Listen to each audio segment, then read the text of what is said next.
त्यसपछि 15 दिन 20 दिन जब गरेँ तब मजासँग जब पैसा जब आउन सुरु भयो अनि अरू साथीहरूको 1 महिना 1.5 महिना पुग्यो उनीहरू चाहिँ राम्रो एउटा इन्कम चाहिँ लेभलमा पुग्यो। त्यसपछि मात्र म पनि आफ्नो चाहिँ लेभल बढाएँ अनि त्यसपछि मात्र चाहिँ साथीहरूलाई अस्ति चाहिँ एउटा मिटिङ हाम्रो क्लब छ त्यो क्लबको मिटिङ थियो। उहाँलाई चाहिँ त्यही क्लबमा चाहिँ मैले हाम्रो गुरु कस्तो बारेमा उनीहरूले चाहिँ मैले भने कुरा अनि उहाँले चाहिँ पनि पत्ता गर्नुभयो अनि पुरा पूर्ण रूपले विस्तृत रूपले जानकारी गरेर चाहिँ भन्नुभयो कि तपाईँले पहिले पनि भन्नुपर्छ यो कुराहरू। मैले भने मलाई आफै विश्वास हुँदैन मैले साथीले म किन फसाउनु पर्ने कुरा पनि भएन नि त किनकि म लगिरहेको छु भने यहाँ अलिकति कुनै न कुनै तरिकाबाट मेरो जिम्मेवारी पनि त हुन्छ नि त हो कि होइन। त्यो जिम्मेवारी चाहिँ हामीले चाहिँ छोड्नु हुँदैन हो कि होइन। अनि यस्तो स्किमहरू चाहिँ अब यो सुरुमा लाग्दा चाहिँ हामीले चाहिँ जोइन गर्दा चाहिँ हामीले 1140 रुपियाँ धेरै लागिरह्यो होला।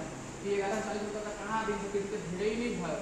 तर म तपाईँले अहिले म प्रोफाइल म खोल्न हेराउनु तपाईँ यो हप्ताभरि यो हप्तामा अहिले तपाईँले थाहा भएकै कुरा हो। सटर्डे चाहिँ वर्क हुँदैन सन्डेदेखि जोडिन्छ अनि 4 दिनमा लगभग